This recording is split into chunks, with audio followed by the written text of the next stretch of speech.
Al Capone. ¿Qué pasa cuando el hombre más peligroso de América no usa máscara, sino traje? Al Capone no fue solo un gángster. Fue una leyenda viviente. Un héroe para algunos. Un demonio para otros. Gobernó Chicago sin jamás ocupar un cargo público.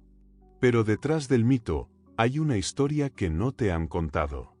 Una historia de sangre, traición, poder y olvido. Hoy vas a descubrir al verdadero Capone. El que no aparece en las películas. El que hizo temblar a un país entero y terminó prisionero de su propia mente. Así que quédate hasta el final. Porque esta historia no solo te va a atrapar. Te va a cambiar la forma en que ves el crimen, el poder y la historia misma. Suscríbete, activa la campana y prepárate. Porque lo que estás a punto de ver es mucho más que una biografía. ¿Sabías que el hombre más temido de Chicago nació en el corazón de una familia común, pobre y trabajadora? Al Capone no empezó como un monstruo. Nació el 17 de enero de 1899, en Brooklyn, Nueva York. Era el cuarto de 9 hermanos, hijo de un barbero italiano llamado Gabriele Capone y de Teresa Raiola, una madre costurera que lo crió con estricta devoción católica. Una familia de inmigrantes que vino buscando el famoso sueño americano. Lo que encontraron fue una pesadilla disfrazada de oportunidad. Brooklyn, en esa época, no era el vecindario hipster de hoy. Era una jungla de concreto plagada de pobreza, discriminación y violencia. Cada calle tenía su propia ley. Y cada esquina, su propia pandilla. Si eras un niño italiano, tu lugar estaba ya marcado, abajo en la cadena alimenticia. Desde pequeño, Al aprendió que, para sobrevivir, tenías que pelear o perder. Capone era listo, más listo que muchos de sus maestros. Pero su inteligencia no era para libros. Era una mente aguda, analítica, siempre observando. Lo que no aprendía en el salón de clases, lo absorbía en la calle. ¿Y sabes qué absorbía? El lenguaje de la fuerza. El valor de una amenaza. El poder de una reputación. En la escuela, no duró mucho. A los 14 años, un maestro lo golpeó. Capone le devolvió el golpe y fue expulsado para siempre. Ese fue el momento. No un crimen, no una pistola. Una expulsión escolar fue la primera piedra del imperio criminal más famoso del siglo XX. Volvió a casa, con su madre gritando entre lágrimas, y su padre intentando entender cómo ese hijo que tanto prometía, ya no tenía futuro. Pero Al no lo vio así. Para él, la escuela no era una salida. Era una jaula. Y ahora, estaba libre. Sus primeros trabajos fueron tan comunes como humildes: limpiabotas, vendedor de helados, ayudante de bolera. Pero había algo en su mirada. Algo que incomodaba. Incluso cuando sonreía, había una sombra. Una especie de hambre que no era solo de comida, era de respeto. De poder. Lo que Capone odiaba más que la pobreza, era la invisibilidad. Ser uno más. Uno del montón. Y eso, juró, no iba a ser. Tenía apenas 15 años cuando empezó a frecuentar a jóvenes pandilleros de su barrio. No eran mafiosos, todavía. Eran apenas adolescentes con cuchillos oxidados y sueños de grandeza. Pero entre ellos, Al se destacaba. No por hablar más fuerte, sino por hablar menos y mirar mejor. No por pegar primero, sino por saber cuándo pegar. Y aquí viene el primer punto clave de su personalidad: Capone no era un simple matón. Era estratégico. Nunca hacía nada sin un motivo. Nunca decía más de lo necesario. Desde el principio, entendió que el crimen no era caos, era estructura. Era negocio. En la casa, mientras tanto, su madre seguía esperando que su hijo recapacitara. Su padre, resignado, bajaba la mirada. Y sus hermanos, bueno, algunos empezaron a seguir sus pasos. Una noche, con 16 años, Capone conoció a un hombre que lo marcaría para siempre, Johnny Torrio. Un mafioso elegante, educado, que no gritaba ni golpeaba, mandaba. Era el tipo de criminal que se vestía con traje caro y hablaba de negocios, no de peleas. Torrio vio en el joven Capone algo más que furia, vio liderazgo. Vio visión. Ese encuentro fue la chispa. Pero no nos adelantemos. Aún no es el Capone que todos temen. Todavía es un chico con sueños, con familia, con posibilidades. Pero ya ha cruzado la primera línea. Ya no hay vuelta atrás. Y aquí está la gran ironía. Mientras miles de familias luchaban por educar a sus hijos para salir de la miseria, Al Capone descubrió que abrazarla podía convertirla en su arma. Y si crees que hasta ahora su historia suena dura, espera a ver qué pasa cuando Brooklyn queda atrás y Chicago abre sus puertas. En Brooklyn, los libros no enseñaban a sobrevivir, pero las cicatrices sí. Tras ser expulsado de la escuela, Al Capone se lanzó de lleno a la única academia que realmente lo aceptó, la calle. En los barrios bajos del sur de Brooklyn, donde la vida valía menos que un centavo y las reglas se escribían con puños, Capone empezó a construir su educación criminal. Cada día era una lección. Cada pelea, un examen. Cada traición, un recordatorio de que la lealtad tenía precio y fecha de caducidad. En ese entorno, la palabra honor no se pronunciaba. Se demostraba.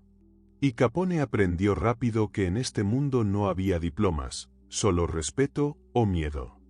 Era un adolescente, pero ya caminaba como un adulto. Siempre observando. Siempre aprendiendo. Sus primeros pasos serios en el crimen no fueron espectaculares: pequeños robos, mensajería para pandillas, cobro de deudas menores. Pero no era lo que hacía lo que llamaba la atención, sino cómo lo hacía. No tenía el ímpetu torpe de los novatos. Tenía la calma de alguien que ya entendía el juego, aunque apenas estuviera empezando.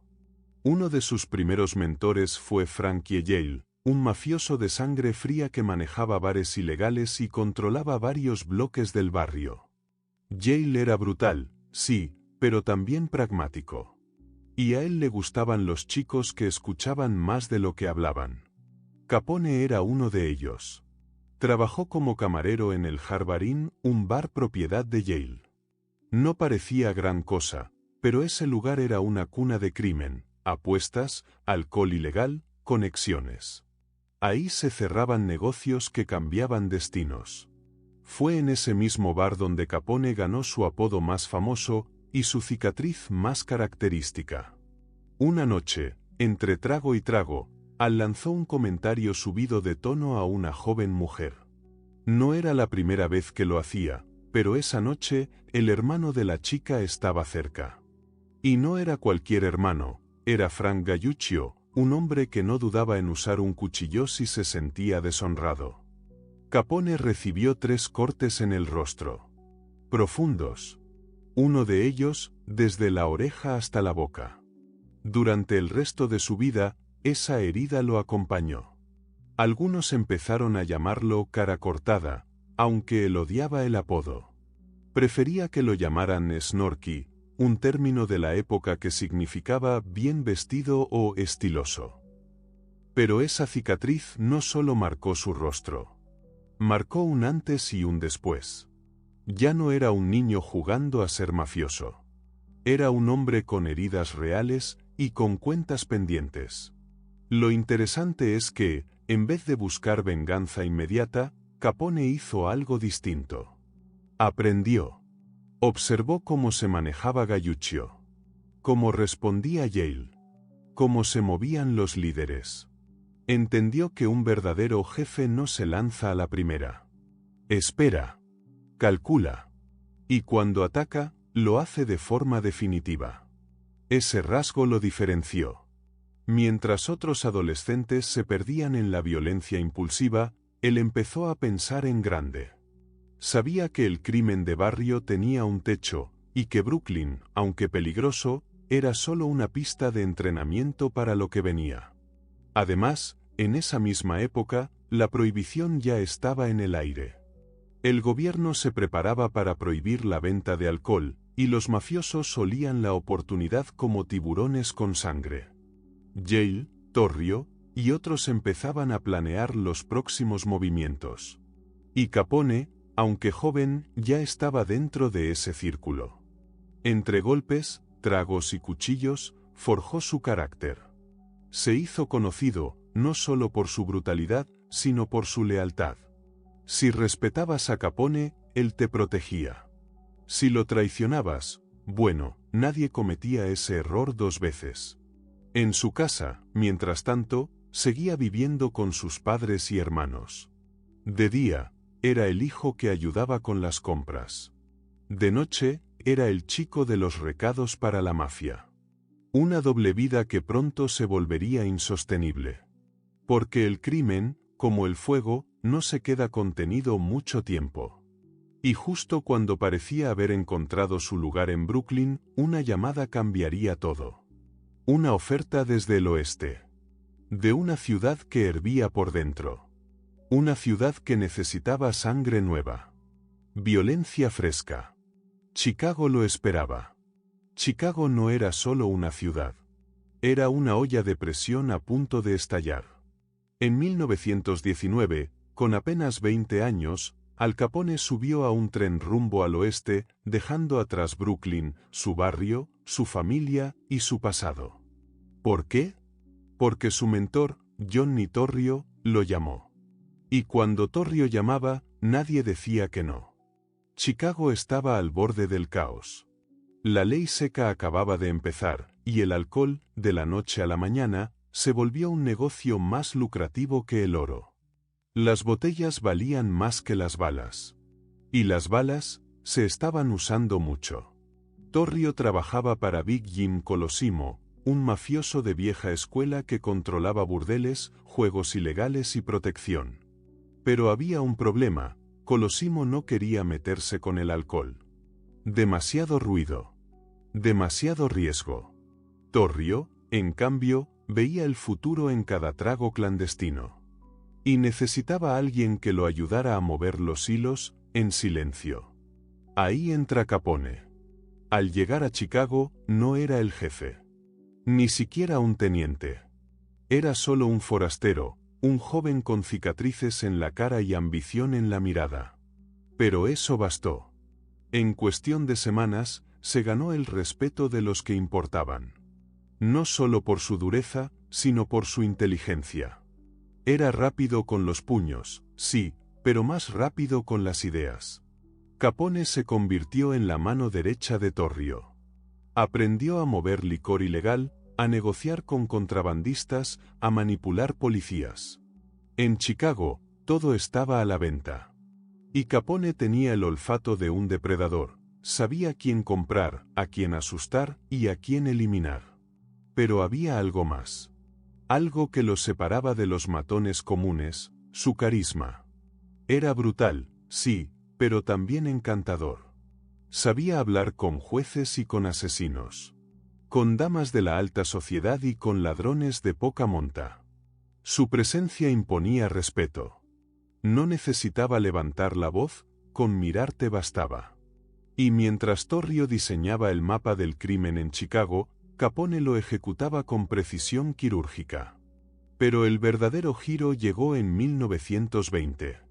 Big Jim Colosimo, el jefe máximo, fue asesinado a tiros en la entrada de uno de sus propios restaurantes. ¿Quién lo mató?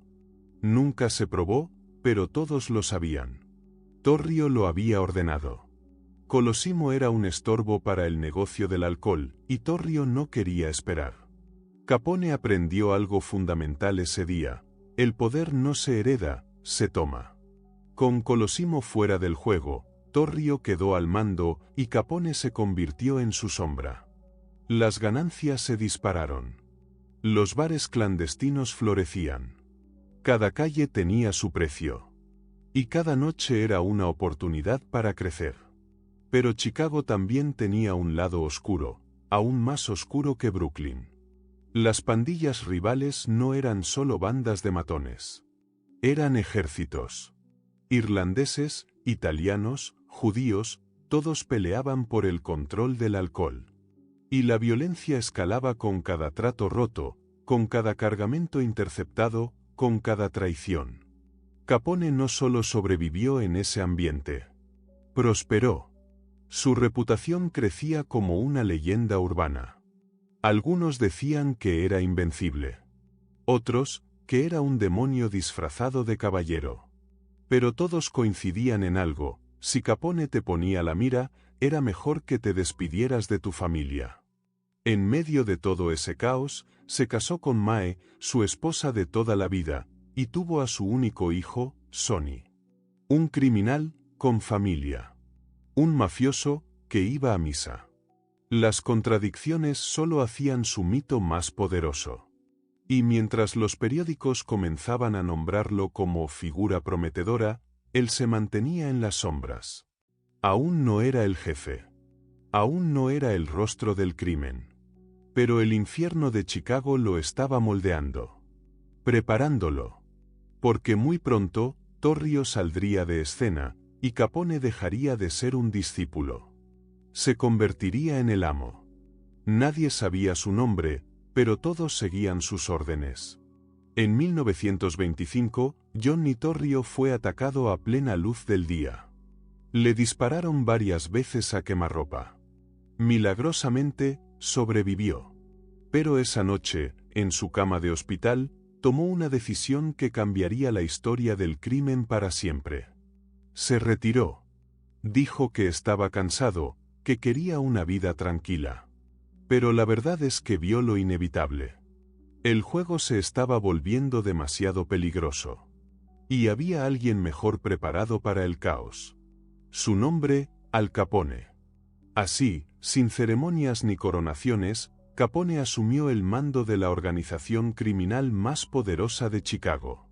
Tenía apenas 26 años, y ya mandaba sobre burdeles, bares clandestinos, casas de juego, redes de protección y una estructura de corrupción que se extendía desde los barrios bajos hasta la policía, los jueces y los políticos. Pero lo más curioso es que, al principio, lo hizo sin mostrarse. Sin buscar cámaras. Sin dar entrevistas. Era un padrino invisible. Capone entendió algo que muchos jefes no veían: el poder verdadero no necesita exposición. Lo importante era el control. El respeto. Y el miedo. Si todos te obedecen, ¿para qué gritar? Su oficina no estaba en una torre lujosa. Estaba en el Lexington Hotel, un edificio común en el corazón de Chicago. Desde ahí, manejaba los hilos como un titiritero. Cada cargamento de alcohol. Cada soborno. Cada ajuste de cuentas. Y aún así, por fuera, seguía cultivando su imagen de hombre respetable. Donaba a obras de caridad. Regalaba abrigos a los pobres en invierno. Pagaba cenas en restaurantes llenos. Para el ciudadano común, Capone no era un criminal, era un benefactor. Un Robin Hood moderno, con Tommy Gunn. Pero en las sombras, la historia era distinta. Cada negocio que no pagaba la protección era visitado por hombres combates. Cada rival que desobedecía, desaparecía. Lo más impresionante era su red de lealtad. Capone no mandaba por miedo solamente. Sabía cuidar a los suyos. Pagaba bien. Protegía a las familias. Si trabajabas para él, eras parte de algo más grande. Y eso, en un mundo de traición, valía oro. Incluso entre sus enemigos, había respeto. Porque Capone no era impulsivo. No mataba por gusto. Cada muerte era un mensaje. Cada explosión, una advertencia. Su violencia era quirúrgica y efectiva. Y mientras las demás pandillas se desgastaban en guerras callejeras, él crecía. Cada año ganaba más territorio. Más aliados. Más dinero. Durante este tiempo, Capone también empezó a entender el valor de la imagen. No solo el miedo, sino el mito. Vestía trajes impecables. Usaba relojes de oro. Se paseaba por clubes con celebridades.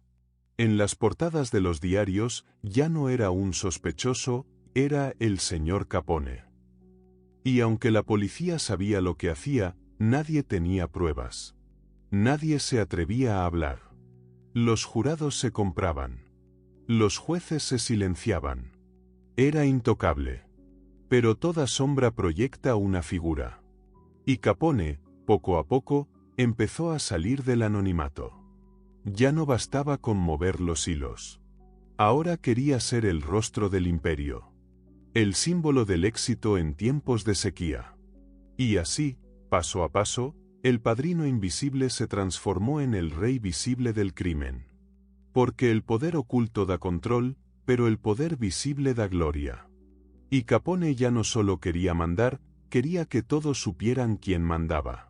Toda historia tiene un punto de no retorno. Para Al Capone, ese punto no fue una gran masacre ni una guerra entre pandillas. Fue una bala. Una sola. Disparada por él y que lo marcó para siempre. Hasta ese momento, Capone había operado desde las sombras, utilizando la violencia como herramienta, no como firma personal. Pero cuando un hombre amenaza tu control, tu respeto, tu imagen, llega el momento de ensuciarte las manos. La víctima fue un rival menor. Un comerciante testarudo que se negó a pagar protección en uno de los barrios controlados por Capone. Una decisión valiente o estúpida. El tipo no solo se negó, sino que habló. En voz alta. En público. Desafió directamente al sistema. Y en el mundo de Capone, eso no se perdonaba. Una noche, sin previo aviso, Capone apareció en la entrada del local. No envió a nadie. Fue él. Con sombrero bajo, mirada fija, y una pistola bajo el abrigo. El comerciante salió. Discutieron. La calle estaba vacía. Un coche pasó, lento. El viento levantó polvo del suelo. Y entonces, se escuchó el disparo. Una sola detonación. El cuerpo cayó. Nadie lo vio. Nadie lo denunció. Y a la mañana siguiente, el negocio ya tenía un nuevo dueño, fiel al sistema. Ese disparo no fue importante por la víctima. Fue importante porque fue personal. Porque fue directo. Porque fue la primera vez que Capone tomó la justicia, su justicia, con sus propias manos. Y esa noche, al mirar sus dedos manchados de pólvora, entendió algo que nunca olvidaría. Matar no era solo una herramienta. Era un lenguaje. Y él lo hablaba con fluidez. A partir de ese momento, su comportamiento cambió. Se volvió más intenso. Más dominante. Ya no delegaba tanto la violencia. Quería ver, oír, oler la reacción de sus enemigos. Quería sentir que el control no era solo administrativo, sino visceral. Y no fue el único. Sus enemigos también empezaron a cambiar. El asesinato encendió alarmas en otras pandillas, especialmente entre los Northside, liderados por Dean O'Banion, un irlandés astuto, violento y orgulloso. O'Banion no temía a Capone. De hecho, lo despreciaba. Lo veía como un advenedizo, un italiano demasiado ostentoso, demasiado confiado. La tensión entre ambos bandos se volvió insostenible. Y mientras los periódicos aún no se atrevían a nombrarlo como asesino, en las calles ya era leyenda. La frase «No te metas con Capone» empezó a circular como advertencia. Ya no era necesario usar la fuerza. Su nombre, por sí solo, intimidaba. Pero aquí viene el detalle más inquietante. Capone no se arrepintió. Ni por un segundo. No se desveló. No tembló. No buscó redención. Para él, matar no era pecado, era estrategia. Y esa mentalidad fue la que transformó a un gángster entre muchos, en el arquitecto de un imperio criminal que pronto se bañaría en sangre. Porque cuando cruzas esa línea, cuando aprietas el gatillo y no miras atrás, te conviertes en algo más que un criminal. Te conviertes en leyenda. El poder no siempre se hereda. A veces, simplemente, se toma. A mediados de los años 20, Chicago era un campo de guerra con trajes elegantes. Las pandillas rivales se mataban por litros de alcohol como si fueran lingotes de oro. Y en ese caos, Capone dejó de ser una sombra poderosa, para convertirse en el sol ardiente que nadie podía ignorar. Cuando Johnny Torrio abandonó definitivamente la ciudad tras su atentado, dejó a Capone el control total de la organización. No fue una elección formal. No hubo reunión. No hubo votos. Fue una aceptación tácita, basada en el miedo, el respeto y la lógica. Porque Capone era el único capaz de mantener a todos en su lugar. Tenía 26 años. Y mandaba sobre millones de dólares, decenas de negocios clandestinos, cientos de hombres armados y una red de corrupción que llegaba hasta las entrañas del gobierno local. Pero lo más peligroso de Capone no era su pistola. Era su visión. Lo primero que hizo fue profesionalizar el crimen. Sí, leíste bien, profesionalizarlo. Capone no quería ser solo un mafioso. Quería ser un empresario. Dividió su organización en departamentos. Tenía contadores, abogados, estrategas, jefes de zona. Cada dólar era rastreado. Cada botella de whisky tenía su ruta. Era una máquina de dinero, en una ciudad que fingía no ver. Y, por supuesto, donde había resistencia, también había castigo. Capone instauró un régimen de hierro. Si eras leal, vivías bien. Si traicionabas, desaparecías. No hacía falta más. El mensaje estaba claro. La organización funcionaba con una eficiencia que haría temblar a muchas corporaciones legales. Pero lo que lo hacía realmente distinto, era su forma de liderar. Capone no era un jefe encerrado en una oficina. Salía a las calles. Hablaba con sus hombres. Iba a restaurantes. Pagaba cenas. Escuchaba problemas. Era un líder presente, carismático, envolvente.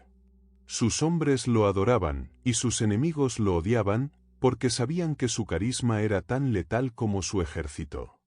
Y no solo eso, Capone también entendió el poder de los medios. En lugar de ocultarse, comenzó a dar entrevistas. Hablaba con periodistas. Se mostraba como un hombre de negocios honesto que solo quería ofrecer servicios que la ciudad pedía. Incluso llegó a decir, todo lo que hago es satisfacer una demanda pública. Una estrategia brillante.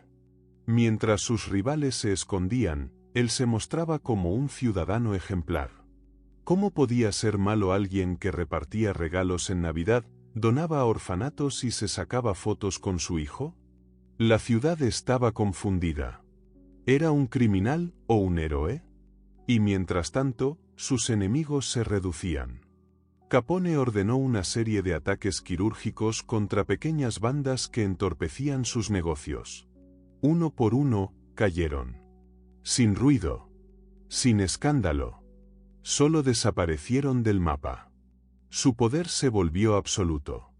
Pero no se trataba solo de ganar dinero. Capone quería controlar la ciudad. Y lo logró. Compró jueces. Colocó policías. Influenció elecciones. Llegó un punto en que nada se movía en Chicago sin que él lo supiera. Era como un alcalde no electo, pero infinitamente más temido. Los ciudadanos lo veían en los periódicos con trajes de seda, rodeado de guardaespaldas, bajando de limusinas. Algunos lo odiaban. Otros lo admiraban. Pero todos, absolutamente todos, sabían quién mandaba. Capone no solo estaba al mando del crimen organizado. Estaba al mando de Chicago. Y no lo consiguió con fuerza bruta. Lo consiguió con inteligencia, carisma y una ausencia total de límites morales. Porque hay personas que nacen para obedecer.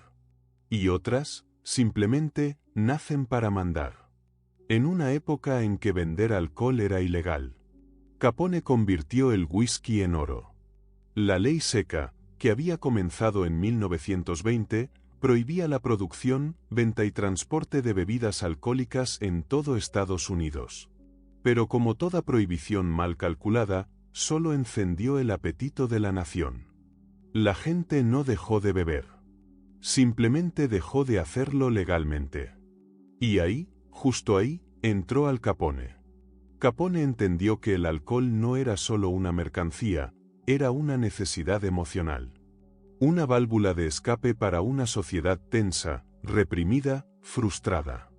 Así que en lugar de esconderse, organizó el tráfico de alcohol como si fuera una empresa transnacional. Desde Canadá llegaban cargamentos ocultos en camiones. Desde el Caribe, barcos con ron entraban por puertos secretos. En las calles de Chicago, los bares clandestinos, o speakeasies, florecían como hongos. Había más de 10.000, y la mayoría le pagaba a Capone por el privilegio de existir. Era un sistema perfecto: producción, distribución, venta y extorsión. Cada botella movida era un billete. Cada trago servido, una promesa de poder. Los ingresos eran astronómicos. Se calcula que su imperio llegó a facturar más de $100 millones al año. Una cifra impensable para la época. Capone no solo vendía alcohol, vendía experiencias. Sus bares eran lujosos, con orquestas en vivo, bailarinas, champán frío y vigilantes armados. Pero había algo más que vendía, algo invisible. Seguridad. Cada local que operaba bajo su protección sabía que ningún rival se atrevería a tocarlo. Cada cargamento que llegaba con su sello tenía el camino despejado. Porque Capone no era solo un traficante. Era un escudo. Y eso le dio un poder insólito. La clase alta, que en público defendía la moral, en privado llenaba sus copas con el licor de Capone. Los jueces que firmaban órdenes de arresto también asistían a sus fiestas.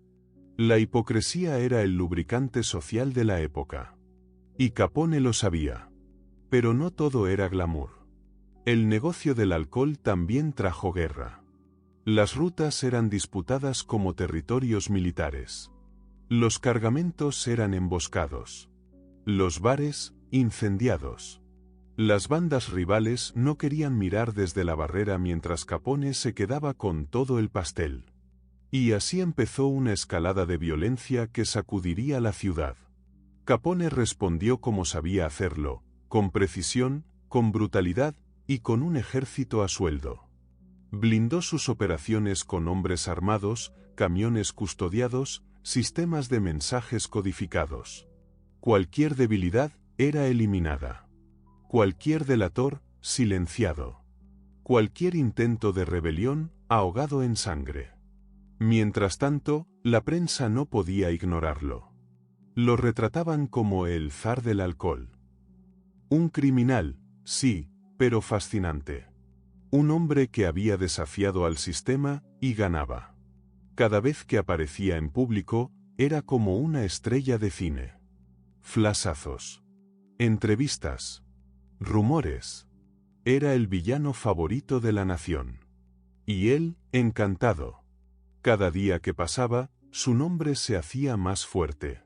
Cada noche, su imperio se expandía. Cada botella servida, era un ladrillo más en su castillo de poder. Pero Capone no era ingenuo. Sabía que ese nivel de visibilidad tenía un costo. Cuanto más alto subes, más te exponen. Y mientras él brindaba con champán, en alguna oficina oscura del gobierno federal, ya habían empezado a buscar la forma de derribarlo. Porque ningún imperio, por más embriagador que sea, dura para siempre. No era solo el crimen. Era la forma en que lo hacía. Al Capone no mataba por impulso. No golpeaba por placer. Cada acto de violencia tenía una intención, una puesta en escena, un mensaje claro. Porque en su mundo, el terror no se improvisa. Se diseña. Y Capone era un maestro del espectáculo del miedo. Mientras otros jefes ordenaban ejecuciones en callejones oscuros, él transformaba los asesinatos en advertencias teatrales. A veces, El cuerpo aparecía en la puerta equivocada, otras, el silencio era la señal más estruendosa. Y cuando era necesario, lo hacía en público, con testigos, con pólvora y sangre como tinta. La violencia, para Capone, no era un error del negocio. Era parte del negocio. Uno de los ejemplos más emblemáticos fue la ejecución de los hermanos Aiello, rivales del negocio del alcohol que intentaron envenenarlo. No fue un ataque sorpresivo. Fue una campaña. Una cacería calculada. Uno por uno, fueron cayendo. Los periódicos lo sabían. La ciudad lo sabía. Y nadie dijo nada. Ese era el estilo Capone. No necesitaba gritar para ser escuchado. Solo necesitaba que alguien sangrara en el lugar correcto, en el momento exacto. Pero no todo era violencia física. Capone también sabía cómo destruir sin levantar un arma. Tenía el don de la humillación estratégica. Si un político se le volteaba, filtraba rumores. Si un empresario no cooperaba, le cerraba todos los caminos. Sabía manipular la opinión pública, usar la prensa a su favor. Era un estratega con traje de criminal. Y sin embargo, mantenía su imagen pública intacta. Era frecuente verlo en eventos benéficos, repartiendo pavos en acción de gracias, rodeado de niños y fotógrafos. La gente común, en su mayoría, lo idolatraba. «Es uno de los nuestros», decían. «Nos protege», murmuraban. Porque para muchos, Capone no era el terror. Era el escudo. Pero esa dualidad era peligrosa. A medida que su leyenda crecía, también lo hacía su número de enemigos. Las pandillas rivales no soportaban su dominio. Y aunque intentaban enfrentarlo, siempre perdían. ¿Por qué? Porque Capone no solo era violento, era elegante. En cada conflicto, él elegía el lugar, la hora, la forma. Nunca reaccionaba. Siempre se adelantaba. Y cuando atacaba, dejaba claro que no era solo un castigo, era una lección. Incluso sus propios hombres vivían bajo un código tácito: puedes fallar, puedes perder dinero, pero nunca lo traiciones. Porque si lo hacías, Capone no te perdonaba. Y no importaba si era su primo, su amigo o su escolta. La lealtad era la única moneda real. Y quien la rompía, desaparecía. Una vez, uno de sus contadores intentó quedarse con una parte del botín. No llegó al día siguiente. Pero su cadáver sí. En la puerta de un club rival, con un cartel colgado al cuello: «Esto es por robar a quien te dio de comer». Matar con estilo. No era una frase bonita. Era un método. Una declaración de principios. Y lo peor de todo es que funcionaba. Chicago vivía en una calma tensa. Una paz impuesta por el miedo, sostenida por cadáveres. Pero también por dinero, por seguridad, por orden. Mientras el resto del país lidiaba con mafias improvisadas y tiroteos caóticos, Chicago era un reloj suizo del crimen, y Capone era el engranaje maestro. Pero cada vez que alguien juega a ser Dios, siempre aparece un rival dispuesto a derribarlo. Y en la siguiente jugada, la ciudad entera iba a teñirse de rojo. Imagina vivir en una ciudad donde el verdadero alcalde no usa corbata, sino una pistola. Eso era Chicago bajo el dominio de Al Capone. No gobernaba desde una oficina del ayuntamiento. Gobernaba desde un hotel. No hacía discursos. Hacía llamadas. Y cada una de esas llamadas podía mover dinero, cambiar leyes o borrar personas. La corrupción no era un secreto. Era el sistema. Capone no sobornaba a unos pocos. Compró a todos. Policías, fiscales, jueces, concejales. Hasta el alcalde de Chicago en turno, William L. Thompson, le debía favores. Durante años, fue su cómplice silencioso, su escudo político, su títere. Y el pueblo lo sabía. Pero el pueblo también sabía otra cosa: con Capone, había orden. Los delitos callejeros bajaron. Los robos disminuyeron. Los negocios que pagaban su protección prosperaban. Era una paz comprada, sí, pero paz al fin. Y en una época de desesperación económica, donde millones pasaban hambre y el gobierno parecía ausente, ¿a quién le importaba si el hombre que mantenía las calles seguras también dirigía un imperio de crimen? Capone lo entendió. Lo explotó. Y lo convirtió en una narrativa. El mafioso que cuidaba a su ciudad. Financió comedores populares. Repartió leche gratis. Donó dinero a hospitales. Organizó eventos benéficos. Se convirtió en una figura pública querida por muchos, temida por todos. Y mientras tanto, su red de negocios ilegales se expandía como un cáncer con trajes caros. Las apuestas, las drogas, el tráfico humano, los bares clandestinos, todo pasaba por sus manos. Cada noche generaba millones. Cada semana se movían camiones enteros con alcohol. Cada mes se lavaban fortunas en negocios legales como lavanderías, teatros y restaurantes. Y el gobierno, en silencio. Porque cada intento por atraparlo moría en los pasillos de la justicia. Las pruebas desaparecían. Los testigos se retractaban. Los jurados se vendían. Era como pelear contra humo armado. Capone no era solo un gángster. Era un arquitecto de la impunidad.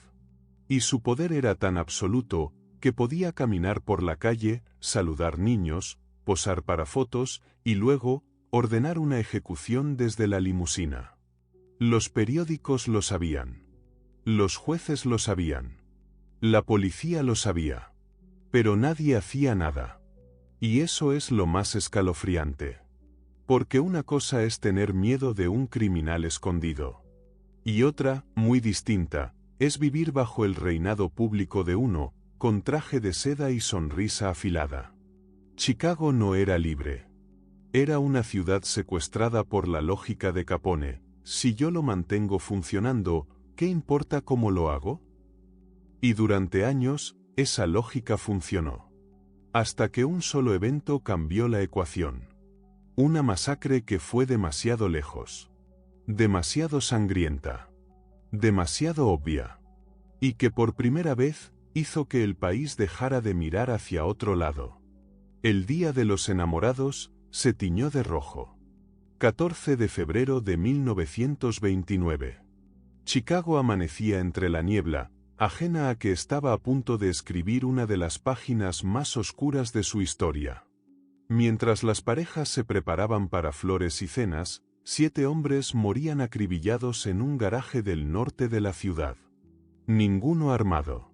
Ninguno con posibilidad de defensa. Solo sangre. Balas. Y silencio. El crimen fue tan brutal, tan despiadado, que ni siquiera los periódicos, ya acostumbrados al caos de la ciudad, pudieron disimularlo. Lo llamaron como lo que fue, la masacre del día de San Valentín.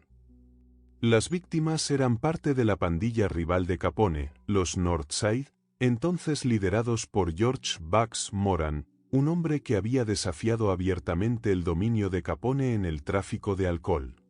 Durante meses, ambos bandos habían intercambiado golpes. Cargamentos robados, bares incendiados, hombres ejecutados.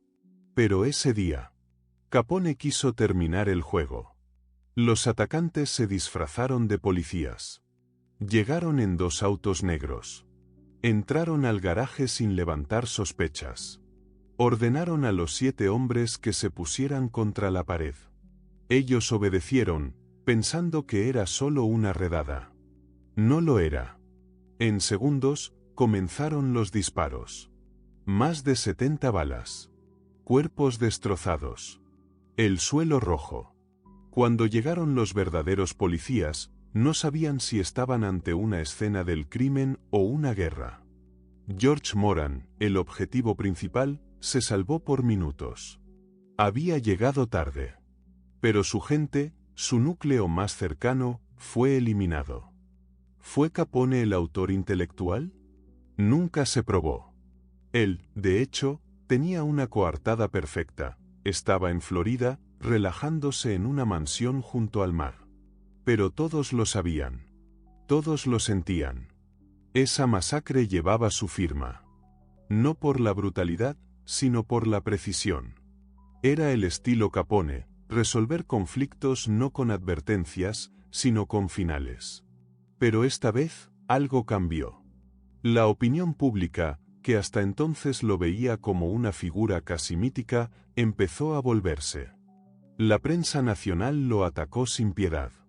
Un carnicero, decían. Un monstruo con traje, escribían. Incluso en Chicago, donde muchos lo respetaban, el horror fue demasiado.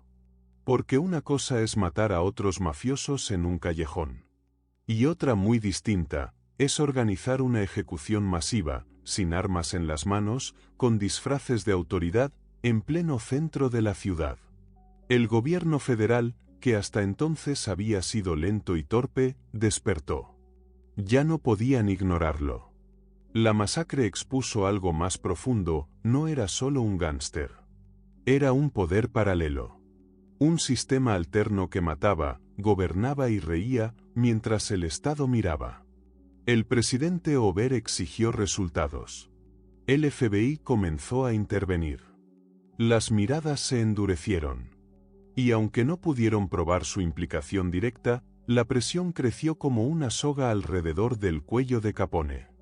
Pero él, en público, seguía como si nada. Aparecía en eventos. Sonreía a las cámaras. Decía que no sabía nada. Que todo era una calumnia de sus enemigos. Y por un tiempo, funcionó. Porque Capone no se caía por una bala. Ni por una masacre. Su escudo era más fuerte, dinero, miedo y silencio. Pero esa masacre había hecho una grieta. Y por ahí, pronto entraría algo más letal que cualquier banda rival. La ley. Lo buscaban por asesinatos, extorsión, secuestro, y no podían tocarlo. Al Capone, tras la masacre de San Valentín, no se escondió. No huyó. No bajó el perfil. Hizo exactamente lo contrario, siguió caminando por las calles de Chicago como si nada hubiese pasado. Con sus trajes italianos, su sonrisa de estrella y esa mirada que decía, ¿y qué van a hacer al respecto? Y lo peor era que tenía razón. Durante años, el sistema lo intentó todo. Redadas. Testigos. Informantes. Escuchas clandestinas. Sobornos al revés. Nada funcionaba. Cada caso contra Capone se deshacía como papel mojado. O el jurado era comprado. O el juez tenía miedo. O el testigo amanecía muerto. Literalmente. Capone no era solo un criminal. Era una red viviente de control. Todo lo que lo rodeaba, bares, burdeles, lavanderías, camiones, bancos, políticos, comisarías, era parte de un ecosistema diseñado para protegerlo. Si una parte fallaba, las demás se ajustaban. Si alguien hablaba, alguien más lo callaba. Era intocable. La prensa lo convirtió en leyenda. Su rostro aparecía en portadas, caricaturas, titulares. Algunos lo llamaban el César de Chicago. Otros, el Napoleón del crimen. Y él lo disfrutaba. Iba a óperas. Organizaba fiestas fastuosas. Asistía a juegos de béisbol. Se reía de los reporteros. Firmaba autógrafos. Donaba a los pobres. Todo, mientras la policía lo observaba, sin poder hacer nada. Incluso cuando lo arrestaban, porque sí, lo hacían, salía libre en cuestión de horas. Una multa aquí. Una falta administrativa allá. Una sonrisa al juez. Y listo. De vuelta a casa. Y cada vez que lo liberaban, su leyenda crecía. Era como decirle al pueblo, sí, es un criminal, pero es nuestro criminal. Capone se convirtió en un símbolo extraño. Un gángster amado por muchos. Un protector para algunos. Un demonio para otros. Pero, sobre todo, un mito viviente. Y los mitos, como sabemos, son difíciles de matar. Pero mientras él disfrutaba su trono, algo empezaba a cocinarse en los rincones menos visibles. En oficinas polvorientas. En escritorios con papeles contables. En mentes frías que no buscaban armas, sino números. Porque si no podían atraparlo por sangre, lo harían por cifras. Fue entonces cuando apareció un nombre clave, Elliot Ness. Un joven agente del tesoro, incorruptible, determinado y con una sola misión, derribar a Capone. Ness y su equipo, conocidos como los Intocables, sabían que enfrentarse a Capone con pistolas era suicidio. Así que usaron otra estrategia, atacar su imperio desde adentro. Congelar cuentas. Cortar rutas. Hostigar a sus hombres. Exponer cada grieta. Y poco a poco, la imagen de invulnerabilidad empezó a temblar. Ya no se trataba solo de matones y tiros. Ahora era una guerra de inteligencia. De resistencia. De paciencia. Capone, al principio, se burló. Dijo que eran unos niños jugando a policías. Pero cuando algunos de sus cargamentos fueron incautados, cuando sus hombres fueron arrestados y aislados, cuando sus rutas empezaron a cerrarse, supo que el juego estaba cambiando. Pero aún así, no retrocedió. No pidió tregua. No mostró miedo. Porque su orgullo era más grande que su imperio. Y aunque la ley estuviera cada vez más cerca, él aún creía que podía salir de todo. Porque hasta ese momento, lo había hecho. Porque durante años, fue intocable. No lo atraparon con un arma. Lo atraparon con una calculadora. A estas alturas, Al Capone era un titán del crimen. Un rey sin corona, pero con más poder que cualquier político de Chicago. Y, sin embargo, el golpe que lo derribaría no vendría de una pandilla rival, ni de un atentado a quemarropa, sino del único lugar que nunca vio venir, los libros de contabilidad. Después de la masacre de San Valentín y el despliegue brutal de su poder, el gobierno federal entendió algo fundamental: Capone no iba a caer por sus crímenes violentos. Era imposible armar un caso sólido entre el miedo, el silencio y los cadáveres sin testigos. Cada intento anterior había terminado en frustración o funerales. Así que cambiaron de táctica. Dejaron las calles y entraron a las oficinas. El Departamento del Tesoro, junto con el recién creado FBI, comenzó una persecución por evasión de impuestos. Así es. Con toda su maquinaria criminal, lo único que realmente lo amenazaba era no haber pagado impuestos. Y aquí aparece la figura de Frank Wilson, un auditor incansable, obsesivo, que pasó años revisando cuentas, trazando pagos en efectivo, entrevistando a contadores, revisando tickets y recibos. Todo para probar que Capone, con todos sus millones, no había declarado ni una fracción de su fortuna. Mientras tanto, Elliot Ness seguía presionando desde el frente, allanando bares clandestinos, clausurando destilerías, siguiendo a sus camiones, debilitando la estructura desde abajo. Fue un ataque en dos frentes, legal y financiero. Preciso. Letal. Silencioso. Y funcionó. En 1931, tras meses de preparación, Capone fue formalmente acusado de evasión fiscal. La noticia sacudió al país. ¿Eso era todo? Después de tantos asesinatos, extorsiones, tráfico y corrupción, ¿lo juzgarían por no pagar impuestos? Sí, porque eso, al menos, era demostrable. Capone, al principio, se rió. Dijo que era un malentendido. Luego intentó negociar. Ofreció pagar una multa. Pero la maquinaria ya estaba en marcha. Esta vez no había jueces amigos. No había jurado comprado. Ness había cambiado la lista del jurado en el último minuto. Y cuando Capone entró a la sala, lo supo, por primera vez, estaba atrapado. El juicio fue un espectáculo mediático. Los titulares ardían. El rey del crimen contra la ley. Los ciudadanos hacían fila para entrar. Querían ver si era verdad. Si el hombre que había dominado la ciudad realmente podía caer. Y cayó. El jurado lo declaró culpable de 5 cargos de evasión fiscal. La sentencia, 11 años de prisión, $50.000 de multa, más intereses, más humillación pública. Capone no gritó. No lloró. Pero su rostro, al escuchar la sentencia, cambió. Esa seguridad de acero se agrietó. Por primera vez, el monstruo parecía humano. Lo enviaron a la penitenciaría de Atlanta. Pero incluso ahí, su influencia seguía viva.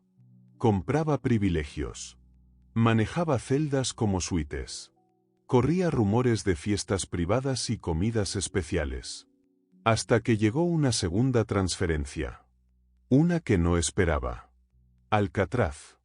La prisión de máxima seguridad en una isla rocosa, rodeada de aguas heladas, sin contacto con el exterior. Sin corrupción posible. Sin aliados. Sin salidas. Allí, Capone dejó de ser el rey. Se convirtió en el preso número 134. Y aunque aún tenía millones escondidos, aunque aún tenía leales afuera, adentro, era solo un hombre más. Sin poder. Sin mando. Sin respeto. El monstruo había caído. Y la ley, por fin, había ganado. Así termina la función, no con un disparo, sino con una sentencia sellada en silencio. Al Capone, el hombre que reinó sobre Chicago con puño de hierro y sonrisa de oro, dejó los titulares y las portadas para convertirse en un número, el 134 de Alcatraz. Un número más entre criminales que, a diferencia de él, no tenían imperios, ni ejércitos, ni periódicos con su cara en portada. Y fue ahí, en ese frío infierno de concreto, donde comenzó su segunda caída, la personal. La más brutal. La más irreversible. Porque el Capone que había aterrorizado a jueces y comprado ciudades, ahora lavaba ropa. Literalmente. Su trabajo en Alcatraz era ese, lavandería. Día tras día. En silencio. Sin cámaras. Sin trajes caros. Sin whisky. Solo el eco de lo que fue y el vacío de lo que le quedaba. Lo que nadie sabía, y él tampoco, es que ya estaba enfermo. Desde joven había contraído sífilis. Nunca tratada. Nunca atendida. Una infección silenciosa que, con los años, fue comiéndose su mente desde adentro. Al llegar a Alcatraz, los primeros síntomas eran leves, confusión, olvidos, episodios de paranoia. Pero con el tiempo, su mente empezó a desmoronarse. Capone, el estratega infalible, empezó a repetir frases sin sentido. Olvidaba nombres, fechas, lugares. Llamaba a sus guardias por nombres de mafiosos muertos. Decía que tenía reuniones imaginarias. Algunos presos juraban haberlo visto hablando con la pared. Otros, simplemente lo evitaban. Porque no hay nada más triste que ver a un monstruo volverse sombra. Después de casi 8 años encerrado, en 1939, las autoridades, viendo su deterioro mental, lo liberaron por razones humanitarias. Fue un gesto irónico. El hombre que no tuvo piedad, recibía compasión. Regresó a su mansión en Palm Island, Florida. Un paraíso tropical que debería haber sido su retiro dorado. Pero lo que lo esperaba no era paz. Era un cuerpo destruido y una mente rota. Pasaba los días en bata, caminando en círculos. No reconocía a su hijo. Llamaba a su esposa por el nombre de su madre. Miraba el mar sin saber que alguna vez lo dominó todo. El Capone que negociaba con alcaldes y ejecutaba traidores con una mirada ya no existía. Era apenas un anciano perdido, atrapado en los pasillos de su propia cabeza. En 1947, con solo 48 años, Alphonse Gabriel Capone murió de un derrame cerebral, seguido de una neumonía. Su corazón, literalmente, se rindió. Murió en su cama. Rodeado de familia. En silencio. Sin balas. Sin titulares. El telón cayó. Y con él una de las figuras más temidas, fascinantes y contradictorias del siglo XX. Alcatraz no era una prisión. Era un purgatorio. Ubicada en una isla rocosa frente a la bahía de San Francisco, rodeada de aguas heladas y corrientes asesinas, Alcatraz fue construida para lo imposible, contener a los que no podían ser contenidos. A los incorruptibles y a los incorregibles. Y entre ellos, un nombre sobresalía. Al Capone. Cuando fue trasladado desde la penitenciaría de Atlanta, ya no era el invencible zar del crimen. Pero aún conservaba esa aura. Aquel magnetismo que ponía nerviosos a los guardias y en silencio a los presos. Pero no por mucho tiempo. En Alcatraz no había privilegios. No había contactos. No había favores que comprar. Era el único lugar del país donde el nombre Capone no valía nada. Era uno más. Y eso lo destruyó. Al principio, intentó mantener el control. Caminaba con la misma postura de jefe. Miraba a los demás como subordinados invisibles. Pero la rutina, el encierro y el aislamiento empezaron a minar su mente. El hombre que había manejado una ciudad no podía manejar una celda. Dormía mal. Se mostraba nervioso. Su salud empezó a quebrarse. Y luego, llegó la locura. La sífilis que llevaba años incubando sin tratamiento empezó a devorar su sistema nervioso. Lentamente. Como un castigo divino. La prisión confirmó sus cambios de comportamiento. Confusión. Brotes paranoicos. Episodios de silencio total. Los demás presos ya no lo temían. Lo miraban con lástima. Capone hablaba solo. Tocaba el banjo en la sala de música para sí mismo, una y otra vez, como si el sonido pudiera mantenerlo conectado a una realidad que se escapaba. En uno de los informes médicos, un psiquiatra escribió: "Este hombre está dejando de ser Al Capone. Está desapareciendo en vida". Y así fue. El Capone de Alcatraz no era el mismo que gobernó Chicago. Era una sombra de sí mismo. Una presencia fantasmal que recorría los pasillos sin propósito. Incluso su familia comenzó a visitarlo menos. Mae, su esposa, lo veía deteriorarse sin poder hacer nada. Su hijo, Sonny, lo reconocía por fuera, pero no por dentro. La cárcel no solo lo encerró. Lo borró. En 1939, después de casi 8 años de encierro, fue liberado por razones médicas. No era un acto de justicia. Era un gesto de humanidad hacia un hombre que ya no representaba peligro, ni poder, ni presencia. Y cuando salió, Capone no volvió a ser noticia. Ya no llenaba portadas. Ya no dominaba los rumores. Simplemente desapareció. Vivió sus últimos años en una mansión en Florida, entre enfermeras, médicos y el lento deterioro de su mente. Algunas tardes, tocaba el banjo frente al mar. Otras, se quedaba mirando el horizonte, sin saber si era agua o recuerdos. Y es que a veces, el peor castigo no es la muerte. Es el olvido. Murió hace más de 70 años, pero su sombra sigue viva. Al Capone fue enterrado bajo una lápida sencilla, sin honores, sin lujos. Solo un nombre. Solo fechas. Nada que revelara que aquel hombre alguna vez dominó una ciudad, controló millones y convirtió la violencia en política. Pero su historia no terminó con su muerte. Porque Capone no fue solo un criminal. Fue un espejo de su tiempo. Un hijo de inmigrantes que encontró en el crimen lo que el sistema le negó. Un símbolo de poder en una era de desesperación. Un monstruo, sí, pero también un producto de un país fracturado entre ley y necesidad. La ley seca fue el error que lo construyó. El gobierno le cerró la puerta a la bebida, y él la abrió con una sonrisa y una ametralladora. Mientras los políticos hablaban de moral, él hablaba de negocio. Mientras la sociedad fingía pureza, él vendía pecado y se enriquecía. Y aunque todos sabían quién era, nadie lo detenía. Porque Capone no se impuso a la fuerza. Se insertó en las grietas del sistema. Lo entendió. Lo manipuló. Lo compró.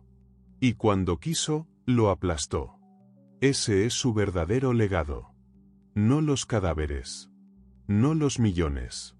Sino la pregunta incómoda. ¿Cómo es posible que un hombre como él haya llegado tan lejos? La respuesta no está solo en Capone.